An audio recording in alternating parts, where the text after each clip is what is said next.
Peculiarly. That is a very, very difficult word to say in normal life. Try saying it with a British accent. It is just not an easy thing to do for this American Yankee. So, hope it sounded okay though. You'll catch it when I get to that word. Thanks guys for tuning in today. Welcome to Another World Audiobooks. We are carrying on with the story of Emma, and this is kind of a fun chapter in exploring Mr. Knightley's take on all this craziness going on. So, tune in for that. Thanks for sharing the podcast. I know you guys are, right? Sharing the podcast? That's all that is the biggest thing that you can do to help the podcast grow. So anything you can do in that vein, sharing on social media, telling your friends about it, that's huge help to get the podcast out to more listeners, which helps us grow, which helps me keep doing this. I've been doing it for a long time, over 250 episodes. You can go and check out all the backlist episodes. You can, if you want to support the podcast, go to anotherworldaudiobooks.com. You can purchase the full versions of the audiobooks there as well, and that's a great way to support the podcast. So, all right, let's get into it. Without further ado, I'll give you the next chapter of Emma. Chapter 15. This letter must make its way to Emma's feelings. She was obliged, in spite of her previous determination to the contrary, to do it all the justice that Mrs. Weston foretold. As soon as she came to her own name, it was irresistible. Every line relating to herself was interesting, and almost every line agreeable. And when this charm ceased, the subject could still remain itself by the natural return of her former regard for the writer, and the very strong attraction which any picture of love must have for her at that moment. She never stopped till she had gone through the whole, and though it was impossible not to feel that he had been wrong, yet he had been less wrong than she had supposed, and he had suffered, and was very sorry.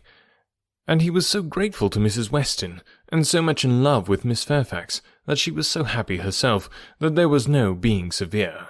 And could he have entered the room, she must have shaken hands with him as heartily as ever. She thought so well of the letter that when Mr. Knightley came again, she desired him to read it. She was sure of Mrs. Weston's wishing it to be communicated, especially to one who, like Mr. Knightley, had been so much to blame in his conduct. "I shall be very glad to look it over," said he, "but it seems long. I will take it home with me at night." But that would not do. Mr. Weston was to call in the evening, and she must return it by him.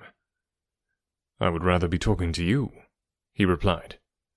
"But as it seems a matter of justice, it shall be done." He began, stopping, however, almost directly to say, "Had I been offered the sight of one of this gentleman's letters to his mother-in-law a few months ago, Emma, it would not have been taken with such indifference."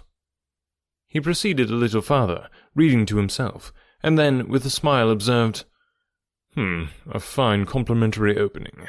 But it is his way. One man's style must not be the rule of another's. We will not be severe." "It will be natural for me," he added shortly afterwards, "to speak my opinion aloud as I read.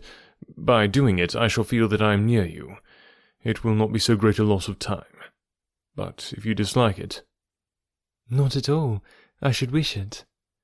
Mr. Knightley returned to his reading with greater alacrity. "He trifles here," said he, "as to the temptation. He knows he is wrong, and has nothing rational to urge. Bad. He ought not to have formed the engagement. His father's disposition. He is unjust, however, to his father. Mr. Weston's sanguine temper was a blessing on all his upright and honourable extensions. But Mr. Weston earned every present comfort before he endeavoured to gain it. Very true, he did not come till Miss Fairfax was here." "And I have not forgotten," said Emma, "how sure you were that he might have come sooner if he would. You passed it over very handsomely, but you were perfectly right." "I was not quite impartial in my judgment, Emma. But yet, I think, had you not been in the case, I should still have distrusted him." When he came to Miss Woodhouse, he was obliged to read the whole of it aloud, all that related to her with a smile, a look, a shake of the head, a word or two of assent or disapprobation, or merely of love, as the subject required, concluding, however, seriously, and after steady reflection, thus: "Very bad, though it might have been worse. Playing a most dangerous game, too much indebted to the event for his acquittal. No judge of his own manners by you. always deceived in fact by his own wishes, and regardless of little besides his own convenience. Fancying you to have fathomed his secret. Natural enough, his own mind full of intrigue that he should suspect it in others. Mystery, finesse, how they pervert the understanding. My Emma, does not everything serve to prove more and more the beauty of truth and sincerity in all our dealings with each other? Emma agreed to it, and with a blush of sensibility on Harriet's account, which she could not give any sincere explanation of. "You had better go on," said she. He did so, but very soon stopped again to say, "The pianoforte? Ha! That was the act of a very, very young man, one too young to consider whether the inconvenience of it might not very much exceed the pleasure. A boyish scheme indeed. I cannot comprehend a man's wishing to give a woman any proof of affection which he knows she would rather dispense with, and he did know that she would have prevented the instrument's coming if she could." After this, he made some progress without any pause. Frank Churchill's confession of having behaved shamefully was the first thing to call for more than a word in passing. "I perfectly agree with you, sir," was then his remark. "You did behave very shamefully. You never wrote a truer line." And having gone through what immediately followed of the basis of their disagreement, and his persisting to act in direct opposition to Jane Fairfax's sense of right, he made a fuller pause to say, "This is very bad. He had induced her to place herself, for his sake, in a situation of extreme difficulty and unease, and it should have been his first object to prevent her from suffering unnecessarily. She must have had much more to contend with in carrying on the correspondence than he could. He should have respected even unreasonable scruples, had there been such, but hers were all reasonable.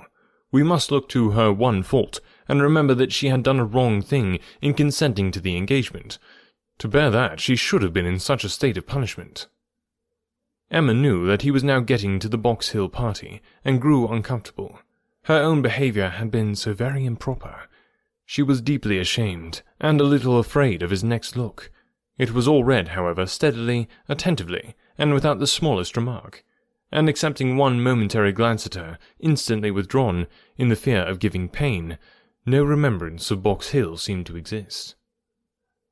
"There is no saying much for the delicacy of our good friends the Eltons," was his next observation. "His feelings are natural." What? Actually resolved to break with him entirely? She felt the engagement to be a source of repentance and misery to each. She dissolved it. What a view this gives of her sense of his behaviour. Well, he must be a most extraordinary— Nay, read on. You will find how very much he suffers." "I hope he does," replied Mr. Knightley coolly, and resuming the letter. "Smallridge, what does this mean? What is all this?" "She had engaged to go as governess to Mrs. Smallridge's children, a dear friend of Mrs. Elton's, a neighbour of Maple Grove, and, by the by, I wonder how Mrs. Elton bears the disappointment." "Say nothing, my dear Emma, while you oblige me to read, not even of Mrs. Elton. Only one page more. I shall soon have done. What a letter the man writes!" "I wish you would read it with a kinder spirit towards him." "Well, there is feeling here. He does seem to have suffered in finding her ill. Certainly I can have no doubt of his being fond of her. Dearer, much dearer than ever. I hope he may long continue to feel all the value of such a reconciliation. He is a very liberal thanker, with his thousands and tens of thousands. Happier than I deserve. Come, he knows himself there. Miss Woodhouse calls me the child of good fortune. Those were Miss Woodhouse's words, are they? And a fine ending. And there is the letter, the child of good fortune. That was your name for him, was it?" "You do not appear so well satisfied with his letter as I am, but still you must, at least I hope you must, think the better of him for it. I hope it does him some service with you." "Yes, certainly it does. He has had great faults of inconsideration and thoughtlessness, and I am very much of his opinion in thinking him likely to be happier than he deserves. But still, as he is, beyond a doubt, really attached to Miss Fairfax, and will soon, it may be hoped, have the advantage of being constantly with her, I am very ready to believe his character will improve. and acquire from hers the steadiness and delicacy of principle that it wants. And now let me talk to you of something else. I have another person's interest at present so much at heart that I cannot think any longer about Frank Churchill. Ever since I left you this morning, Emma, my mind has been hard at work on one subject." The subject followed. It was in plain, unaffected, gentlemanlike English, such as Mr. Knightley used even to the woman he was in love with, how to be able to ask her to marry him, without attacking the happiness of her father. Emma's answer was ready at the first word. While her dear father lived, any change of condition must be impossible for her. She could never quit him. Part only of this answer, however, was admitted. The impossibility of her quitting her father, Mr. Knightley felt as strongly as herself, but the inadmissibility of any other change he could not agree to. He had been thinking it over most deeply, most intently. He had at first hoped to induce Mr. Woodhouse to remove with her to Donwell. He had wanted to believe it feasible, but his knowledge of Mr. Woodhouse would not suffer him to deceive himself long. And now he confessed his persuasion that such a transplantation would be a risk of her father's comfort, perhaps even of his life, which must not be hazarded. Mr. Woodhouse taken from Hartfield? No, he felt that it ought not to be attempted. But the plan which had arisen on the sacrifice of this, he trusted his dearest Emma would not find in any respect objectionable. It was that he should be received at Hartfield, that so long as her father's happiness, in other words his life, required Hartfield to continue her home, it should be his likewise. On their all removing to Donwell, Emma had already had her own passing thoughts. Like him, she had tried the scheme and rejected it. But such an alternative as this had not occurred to her. She was sensible of all the affection it evinced. She felt that in quitting Donwell, he must be sacrificing a great deal of independence of hours and habits, that in living constantly with her father, and in no house of his own, there would be much, very much, to be borne with. She promised to think of it, and advised him to think of it more, but he was fully convinced that no reflection could alter his wishes, or his opinion on the subject. He had given it, he could assure her, very long and calm consideration. He had been walking away from William Larkins the whole morning to have his thoughts to himself. "Ah, there is one difficulty unprovided for," cried Emma. "I am sure William Larkins will not like it. You must get his consent before you ask mine." She promised, however, to think of it, and pretty nearly promised, moreover, to think of it with the intention of finding it a very good scheme. It is remarkable that Emma, in the many, very many, points of view in which she was now beginning to consider Donwell Abbey, had never struck with any sense of injury to her nephew Henry, whose rights as heir expectant had formerly been so tenaciously regarded. Think she must of the possible difference to the poor little boy, and yet she only gave herself a saucy, conscious smile about it, and found amusement in detecting the real cause of that violent dislike of Mr. Knightley's marrying Jane Fairfax, or anybody else, which at the time she had wholly imputed to the amiable solicitude of the sister and the aunt. This proposal of his, this plan of marrying and continuing at Hartfield, the more she contemplated it, the more pleasing it became. His evils seemed to lessen, her own advantages to increase, their mutual good to outweigh every drawback. Such a companion for herself in the periods of anxiety and cheerlessness before her, such a partner in all those duties and cares to which time must be giving increase of melancholy. She would have been too happy but for poor Harriet, but every blessing of her own seemed to involve and advance the suffering of her friend, who must now be even excluded from Hartfield. The delightful family party which Emma was securing for herself, poor Harriet must, in mere charitable caution, be kept at a distance from. She would be a loser in every way. Emma could not deplore her future absence as any deduction from her own enjoyment. In such a party, Harriet would be rather a dead weight than otherwise.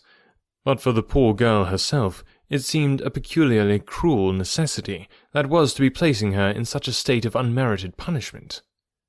In time, of course, Mr. Knightley would be forgotten, that is, supplanted, but this could not be expected to happen very early.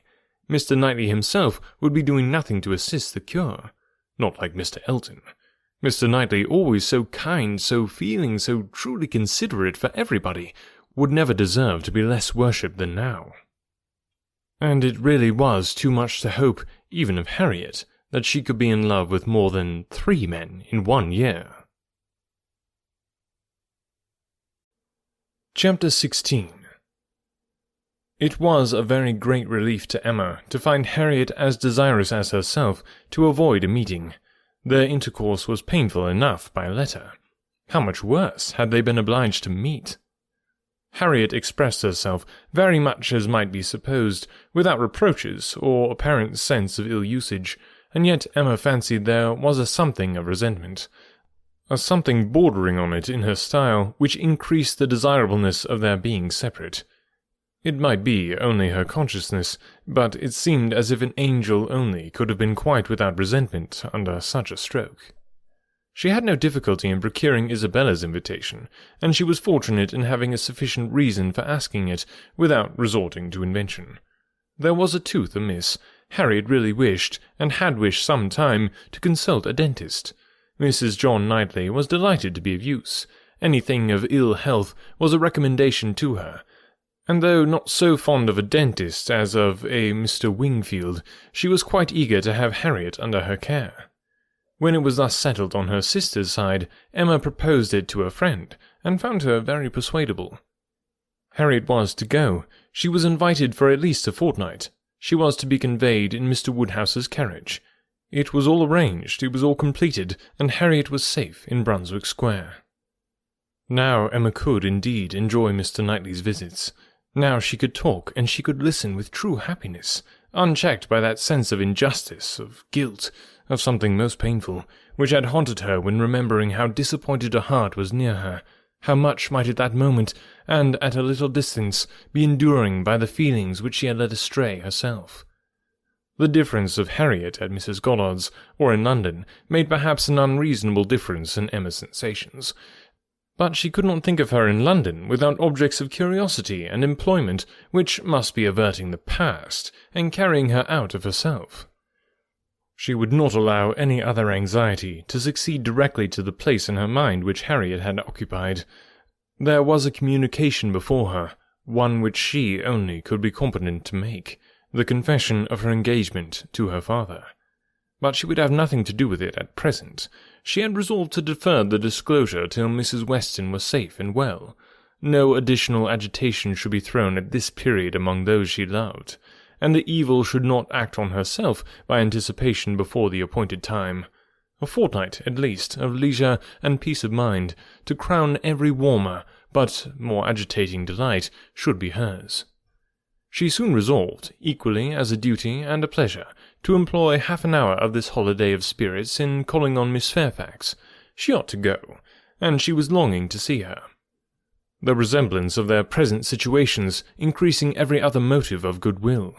It would be a secret satisfaction, but the consciousness of a similarity of prospect would certainly add to the interest with which she should attend to anything Jane might communicate. She went. She had driven once unsuccessfully to the door, but had not been into the house since the morning after Box Hill, when poor Jane had been in such distress as had filled her with compassion, though all the worst of her sufferings had been unsuspected. The fear of being still unwelcome determined her, though assured of their being at home, to wait in the passage, and send up her name. She heard Patty announcing it, but no such bustle succeeded as poor Miss Bates had before made so happily intelligible.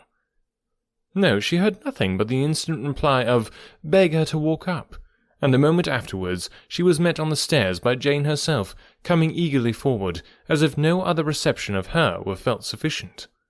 Emma had never seen her look so well, so lovely, so engaging. There was consciousness, animation, and warmth. There was everything which her countenance or manner could ever have wanted. She came forward with an offered hand, and said, in a low but very feeling tone, "This is most kind indeed. Miss Woodhouse, it is impossible for me to express. I hope you will believe. Excuse me for being so entirely without words." Emma was gratified, and would soon have shown no want of words, if the sounds of Mrs. Elton's voice from the sitting-room had not checked her, and made it expedient to compress all her friendly and all her congratulatory sensations into a very, very earnest shake of the hand. Mrs. Bates and Mrs. Elton were together. Miss Bates was out, which accounted for the previous tranquillity. Emma could have wished Mrs. Elton elsewhere, but she was in a humour to have patience with everybody. And as Mrs. Elton met her with unusual graciousness, she hoped the rencontre would do them no harm. She soon believed herself to penetrate Mrs. Elton's thoughts, and understand why she was, like herself, in happy spirits. It was being in Miss Fairfax's confidence, and fancying herself acquainted with what was still a secret to other people. Emma saw symptoms of it immediately in the expression of her face, and while paying her own compliments to Mrs. Bates, and appearing to attend to the good old lady's replies, she saw her, with a sort of anxious parade of mystery, fold up a letter which she had apparently been reading aloud to Miss Fairfax, and return it into the purple and gold reticule by her side, saying with significant nods, "We can finish this some other time, you know. You and I shall not want opportunities, and in fact, you have heard all the essential already. I only wanted to prove to you that Mrs. S. admits our apology, and is not offended. You see how delightfully she writes. Oh, she is a sweet creature. You would have doted on her had you gone. But not a word more. Let us be discreet, quite on our good behaviour. Hush!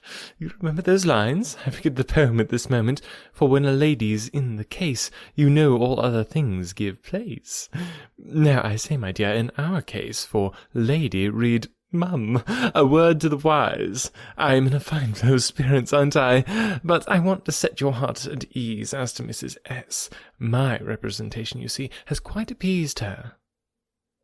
And again, on Emma's merely turning her head to look at Mrs. Bates's knitting, she added in a half-whisper, "I mention no names, you will observe. Oh no, cautious as a minister of state. I managed it extremely well." Emma could not doubt it. It was a palpable display, repeated on every possible occasion. When they had all talked a little while in harmony of the weather, and Mrs. Weston, she found herself abruptly addressed with, "Do not you think, Miss Woodhouse, our saucy little friend here is charmingly recovered? Do not you think her cure does Perry the highest credit?" Here was a side glance of great meaning at Jane. "Upon my word, Perry has restored her in a wonderful short time. Oh, if you had seen her as I did when she was at the worst!" And when Mrs. Bates was saying something to Emma, whispered farther, "We need not say a word of any assistance that Perry might have, not a word of a certain young physician from Windsor. Oh, no, Perry shall have all the credit." "I have scarce had the pleasure of seeing you, Miss Woodhouse," she shortly afterwards began, "since the party to Box Hill. A very pleasant party, but yet I think there was something wanting. Things did not seem... that is, there seemed a little cloud upon the spirits of some. So it appeared to me, at least, but I might be mistaken. However, I think it answered so far as to tempt one to go again. What say you both to our collecting the same party, and exploring to Box Hill again while the fine weather lasts? It must be the same party, you know, quite the same party, not one exception." Soon after this, Miss Bates came in, and Emma could not help being diverted by the perplexity of her first answer to herself, resulting, she supposed, from doubt of what might be said, and impatience to say everything. "Thank you, dear Miss Woodhouse, you are all kindness. It is impossible to say. Yes, indeed, I quite understand dearest Jane's prospects. That is, I do not mean... but she is charmingly recovered. How is Mr. Woodhouse? I am so glad. Quite out of my power. Such a happy little circle as you find us here. Yes, indeed, charming young man, that is, so very friendly. I mean, good Mr. Perry, such attention to Jane." And from her more than commonly thankful delight towards Mrs. Elton for being there, Emma guessed that there had been a little show of resentment towards Jane from the vicarage quarter, which was now graciously overcome. After a few whispers indeed, which placed it beyond a guess, Mrs. Elton, speaking louder, said, "Yes, here I am, my good friend, and here I have been so long that anywhere else I should think it necessary to apologize. But the truth is that I am waiting for my lord and master. He promised to join me here and pay his respects to you." "What, are we to have the pleasure of a call from Mr. Elton? That will be a favour indeed, for I know gentlemen do not like morning visits, and Mr. Elton's time is so engaged." Upon my word it is, Miss Bates. He really is engaged from morning to night. There is no end of people's coming to him on some pretence or other. The magistrates, the overseers, the churchwardens are always wanting his opinion. They seem not to be able to do anything without him. Upon my word, Mr. E., I often say, rather you than I. I do not know what would become of my crayons and my instruments if I had half so many applicants. Bad enough as it is, for I absolutely neglect them both to an unpardonable degree. I believe I have not played a bar this fortnight. However, he is coming, I assure you. Yes, indeed, on purpose to wait on you all. And putting up her hand to screen her words from Emma. A congratulatory visit, you know. Oh, yes, quite indispensable. Miss Bates looked about her so happily. He promised to come to me as soon as he could disengage himself from Knightley, but he and Knightley are shut up together in deep consultation. Mr. E. is Knightley's right hand. Emma would not have smiled for the world, and only said, Is Mr. Elton gone on foot to Donwell? He will have a hot walk.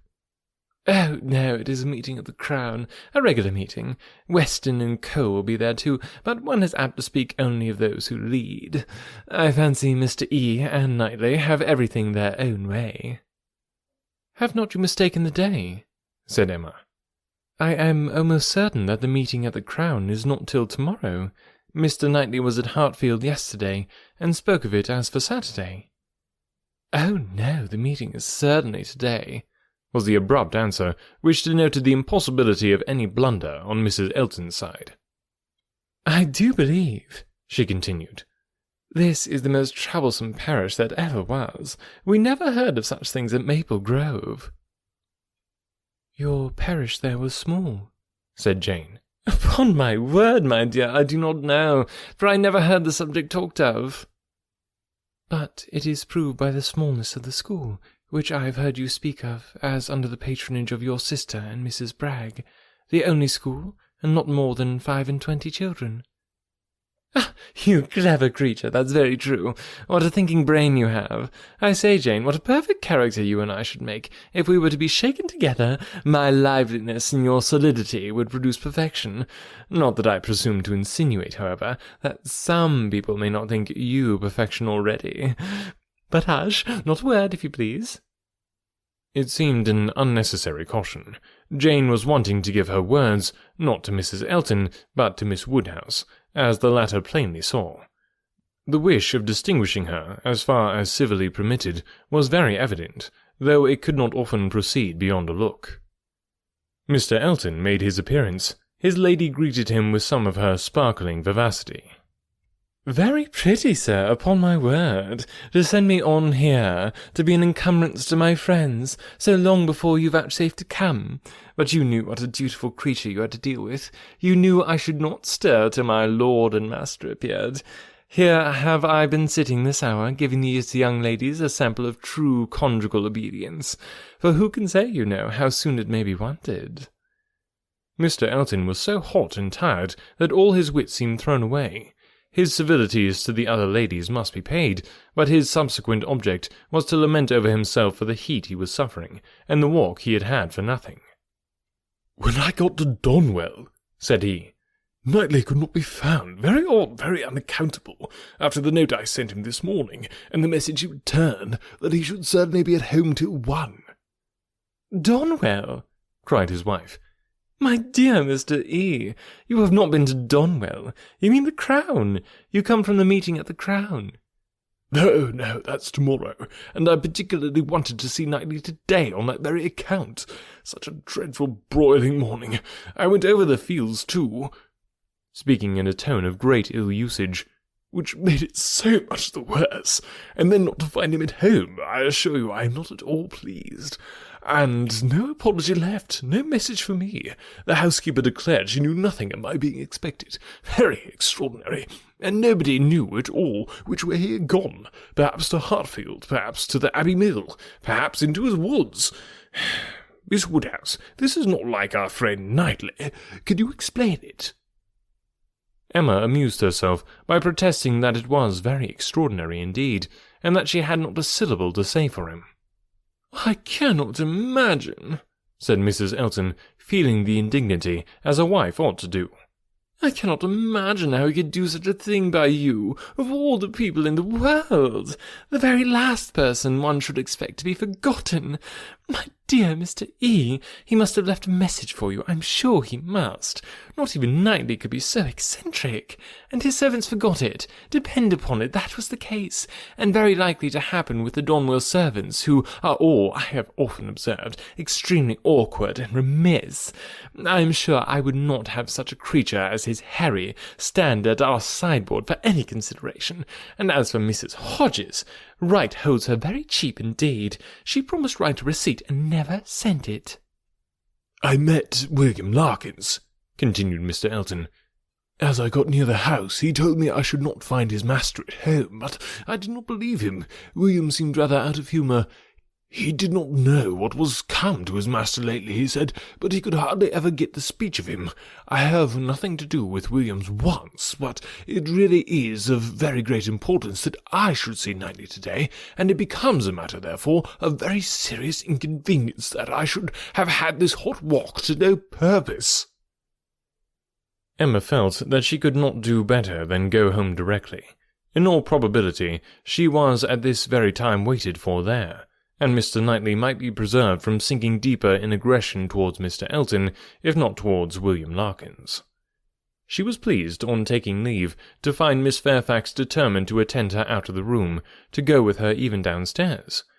It gave her an opportunity which she immediately made use of to say, "It is well, perhaps, that I have not had the possibility.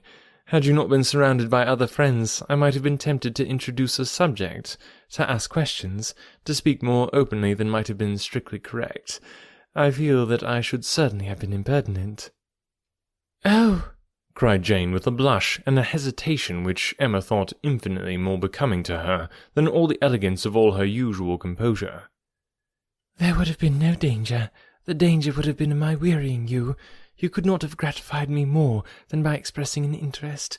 Indeed, Miss Woodhouse," speaking more collectedly, "with the consciousness which I have of misconduct, very great misconduct, it is particularly consoling to me to know that those of my friends, whose good opinion is most worth preserving, are not disgusted to such a degree as to— I have not time for half that I could wish to say. I long to make apologies, excuses, to urge something for myself. I feel it so very due. But unfortunately, in short, if your compassion does not stand my friend—" "Oh, you are too scrupulous. Indeed you are," cried Emma warmly, and taking her hand. "You owe me no apologies, and everybody to whom you might be supposed to owe them is so perfectly satisfied, so delighted even." "You are very kind, but I know what my manners were to you, so cold and artificial. I had always a part to act. It was a life of deceit. I know that I must have disgusted you." "Pray say no more. I feel that all the apologies should be on my side. Let us forgive each other at once. We must do whatever is to be done quickest, and I think our feelings will lose no time there. I hope you have pleasant accounts from Windsor?" "Very." "And the next news, I suppose, will be that we are to lose you, just as I begin to know you." "Oh, as to all that, of course nothing can be thought of yet. I am here till claimed by Colonel and Mrs. Campbell." "Nothing can be actually settled yet, perhaps," replied Emma, smiling. "But, excuse me, it must be thought of." The smile was returned as Jane answered, "You are very right. It has been thought of, and I will own to you, I am sure it will be safe, that so far as our living with Mr. Churchill at Inscombe, it is settled. There must be 3 months, at least, of deep mourning, and when they are over, I imagine there will be nothing more to wait for." Thank you. This is just what I wanted to be assured of. Oh, if you knew how much I love everything that is decided and open. Goodbye. Yeah, peculiarly. If you're an author, don't put that into your book very often, if you can help it. I would really appreciate that as a narrator, and so would my fellow narrators. All right, thanks guys so much for tuning in, and I hope you guys have a wonderful week. Remember to share the podcast with somebody that you know who might enjoy a free audiobook. And thank you again to our patrons who support the podcast. If you want to become a patron, go to anotherworldaudiobooks.com. There's some awesome links there to check out and see all the perks that come with being a patron. So thanks for listening, and we'll talk to you next week.